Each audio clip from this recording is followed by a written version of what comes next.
Assalamualaikum warahmatullahi wabarakatuh. Halo pemirsa, apa kabar Anda hari ini? Kembali lagi di Women Channel Reaching Out to Public bersama saya Nazira Anindi. Kami akan memberikan sejumlah informasi yang menarik untuk Anda. Inilah UMN News.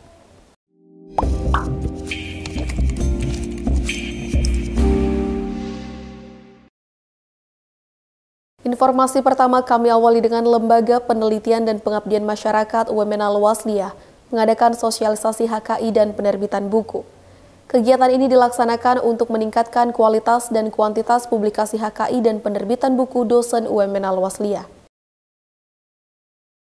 Lembaga Penelitian dan Pengabdian Masyarakat atau LPPM UMN Al-Wasliyah mengadakan sosialisasi hak kekayaan intelektual atau HKI dan penerbitan buku. Kegiatan ini dilaksanakan di ruang rapat Abdul Halim, Kampus Yunus Karim, UMN Al-Wasliyah dan juga melalui Zoom Meeting pada hari Rabu 26 Oktober 2022. Kegiatan ini dilaksanakan guna meningkatkan kualitas dan kuantitas publikasi khususnya HKI dan penerbitan buku. Hal ini juga merupakan salah satu program dari LPPM untuk meningkatkan jumlah dosen UMN Al-Wasliyah yang dapat memenuhi syarat untuk menerima dana hibah penelitian.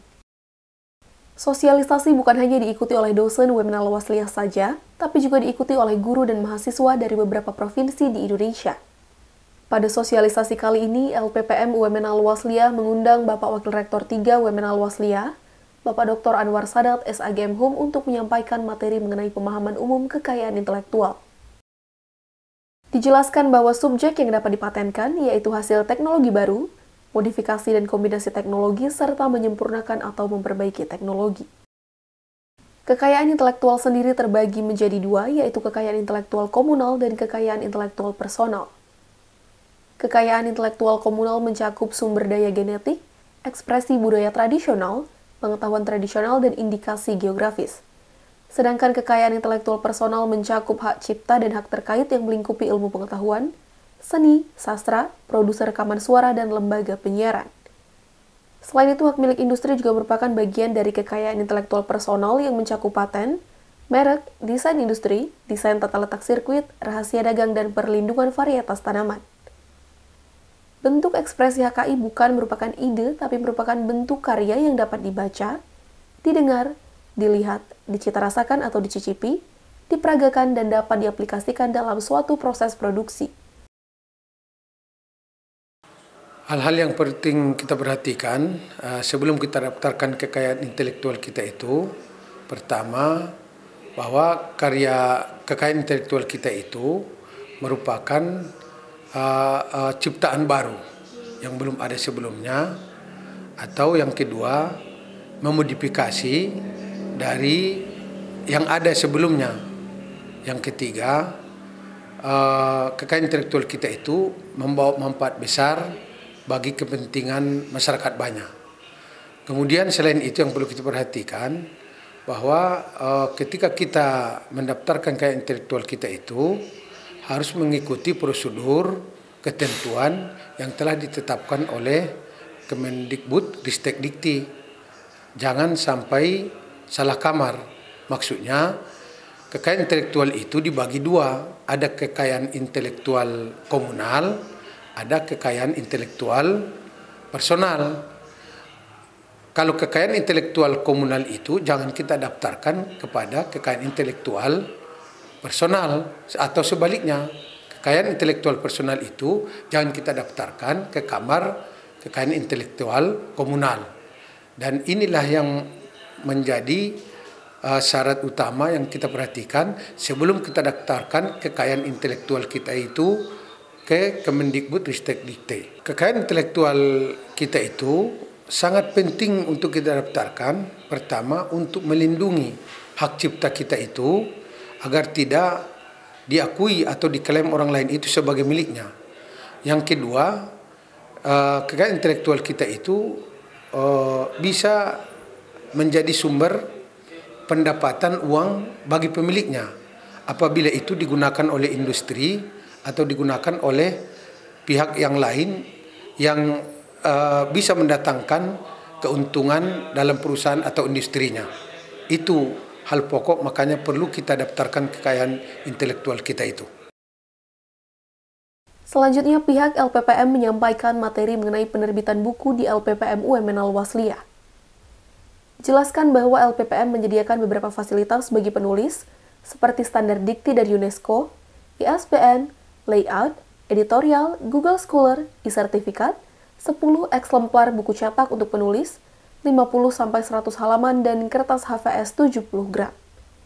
Buku yang dapat diterbitkan LPPM UMN Al-Wasliyah adalah buku ajar, monograf, dan referensi. Dengan adanya kegiatan ini tentunya diharapkan publikasi HKI dan buku dosen UMN Al-Wasliyah dapat semakin meningkat.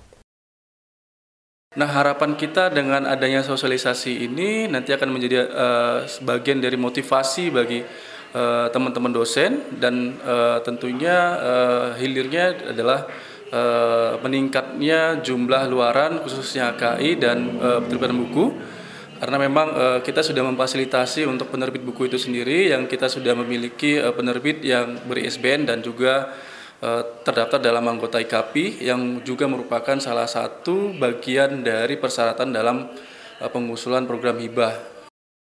Dari UMN Al-Wasliyah, Nazira Anindi Rifki Kusuma, UMN Channel mengabarkan.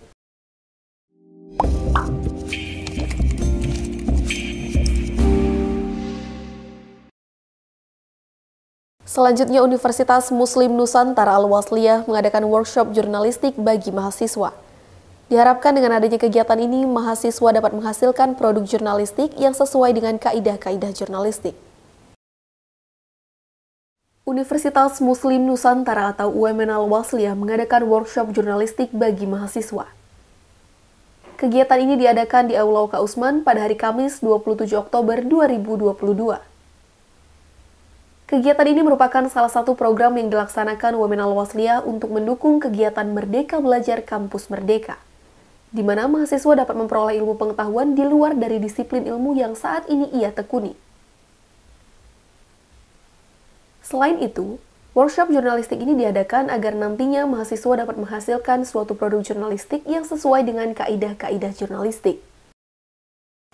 Alasan yang utama adalah bahwa ini adalah bagian dari pengamalan atau implementasi Merdeka Belajar Kampus Merdeka, di mana seorang mahasiswa dituntut untuk mampu menguasai berbagai bidang ilmu pengetahuan di luar disiplin ilmu yang dia tekuni. Oleh karena itu, melalui workshop jurnalistik ini diharapkan mahasiswa mampu berkomunikasi dengan baik menurut pola-pola ilmiah dan menurut pola-pola jurnalistik yang benar, sehingga dapat dinikmati oleh masyarakat dengan baik. Pada kesempatan kali ini, UMN Al-Wasliyah mengundang Bapak Dr. Dedi Saputra MA yang merupakan Redaktur Pelaksana Harian Waspada sebagai narasumber. Ia menjelaskan mengenai menulis berita di media massa. Meskipun mahasiswa UMN Al-Wasliyah saat ini tidak menggeluti dunia jurnalistik, tapi tidak menutup kemungkinan mahasiswa UMN Al-Wasliyah juga dapat menulis berita jika rutin melatih kemampuan menulisnya. Jurnalistik itu adalah keterampilan. Keterampilan itu hanya bisa didapat melalui pelatihan secara berulang-ulang. Jadi tipsnya itu adalah melatih keterampilan menulis. Ya, sama seperti keterampilan Messi main bola kan dilatih tendangannya tiap hari. Begitu juga keterampilan menulis itu harus sering-sering dilatih hingga dia memiliki kemampuan itu. Gitu. Tanpa ada pelatihan atau mengajak diri sendiri untuk melatih, itu tentu tidak bisa. Bapak Dr. Dedi mengatakan bahwa untuk menghasilkan suatu produk jurnalistik yang baik sangat dibutuhkan etika, di mana seorang jurnalis harus berlaku jujur, seimbang, dan adil. Pada kesempatan ini, ia juga mengapresiasi antusias dari mahasiswa UMN Al-Wasliyah yang memiliki rasa ingin tahu yang tinggi mengenai dunia jurnalistik. Diharapkan kegiatan seperti ini dapat rutin dilaksanakan di UMN Al-Wasliyah. Ya, etika yang paling penting menghasilkan karya jurnalistik. Karena dalam etika di situ ada tuntutan untuk berlaku jujur, tuntutan untuk berlaku seimbang, tuntutan untuk berlaku adil dalam memperlakukan narasumber. Jadi karakter seorang jurnalis itu mestinya karakter yang teruji karena dia dibatasi oleh etika-etika di dalam etika jurnalistik dalam menghasilkan produk jurnalistik. Nah, ketika seorang wartawan atau jurnalis menghasilkan berita yang memiliki memenuhi tuntutan dari etika jurnalistik, maka sesungguhnya dia memiliki tameng. Dia akan merasa aman atau berada pada posisi aman, tidak akan bisa mendapati serangan dari manapun karena dia sudah mematuhi kode etik. Sebaliknya, jika tidak mematuhi kode etik, maka dia akan rentan untuk mengalami berbagai persoalan ketika menghasilkan sebuah produk jurnalistik. Ya, cukup bagus saya kira ya. Banyak respon dari para mahasiswa, peserta juga cukup banyak. Saya kira baguslah untuk di awal ya. Tapi memang seperti saya katakan tadi, tidak akan bisa memberi manfaat lebih jauh manakala tidak terus-menerus dilatih. Harus ada wadah yang melatih bagi mereka yang memiliki minat di bidang jurnalistik di UMN ini sehingga tersalurkan passionnya itu. Dari UMN Al-Wasliyah, tim UMN Channel mengabarkan.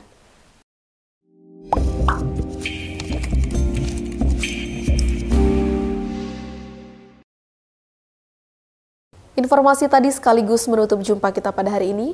Saya Nazira Anindi beserta seluruh kerabat kerja yang bertugas pamit undur diri. Wassalamualaikum warahmatullahi wabarakatuh.